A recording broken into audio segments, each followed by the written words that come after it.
There's a place for you to make a list. That would be underneath the word list. Please make a list of those people who consider you to be their manager. So if you're the CEO, those would be the people on your executive team. If you're on the executive team, it would be your managerial team or your supervisory team. So please make a list of the 3, 4, 5, 6 people who consider you to be their manager. Just first names or initials. This can be in any order, really doesn't matter.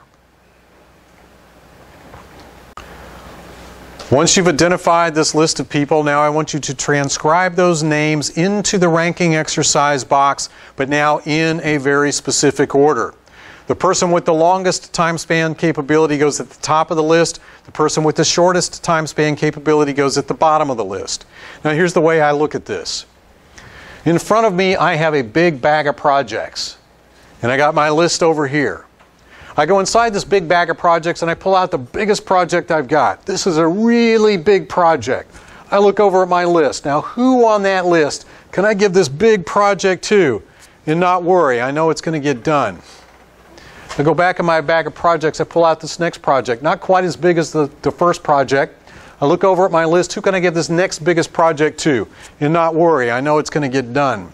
I go back in my bag. This next thing I pull out is not even a whole project. It's just a piece of a project, because the next person on my list can't handle a whole project, but they can certainly be a contributing member to a piece of a project. Who can I give this piece of a project to and not worry? I know it's going to get done. And there's probably somebody on that list you have to check up on every 10 minutes just to see if they're still working for you. They would go at the bottom of the list. So transcribe those names into the ranking exercise box. Longest time span at the top, shortest time span at the bottom.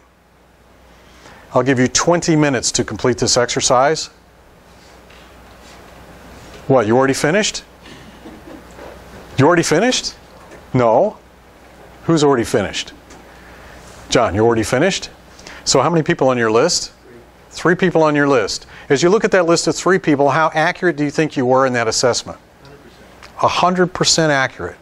Which seems odd, because how long has he known about this time span stuff? A couple of hours. If Elliot were here, he would congratulate him on being highly accurate.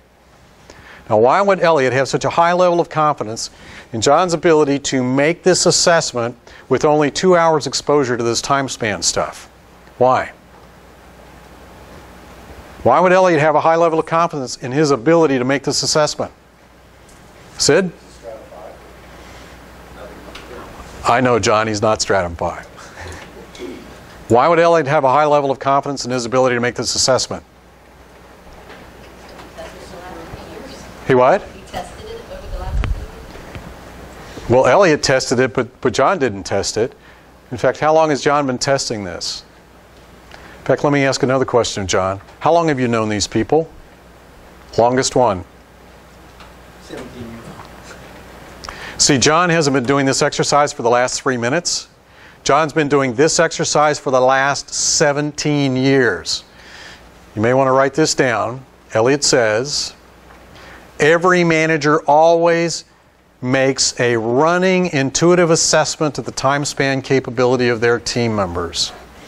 You always have, you always will. This is an intuitive judgment on your part. Today I'm taking you on a journey to a place you already know. You just didn't have a language built around it. You didn't know what the metric was, but you already knew this stuff. Your intuitive judgments, Elliot says, are highly accurate. How accurate, John? 100%. Now, you may have noticed that this is a forced relative ranking exercise. I didn't actually ask you to specifically identify the time span. I just asked you to do a relative forced ranking. This ranking exercise would have been the first task that Elliot would have you do as a manager. If you're the CEO with 75 people on your list, he would give you about 30 minutes to do this ranking exercise. You see, there's no way you could rank 75 people in 30 minutes unless you had already been ranking them for years. John, I got one more question for you before we get off this subject. As you were making this assessment, did you feel the overwhelming urge to reach for your cell phone and call a consultant? In fact, the person who is probably the least helpful in this exercise would be a consultant. Why? They don't know your people like you do. If Elliot trusted anything, it was a manager's intuitive judgment about the time span capability of their people. You know this stuff intuitively on the inside.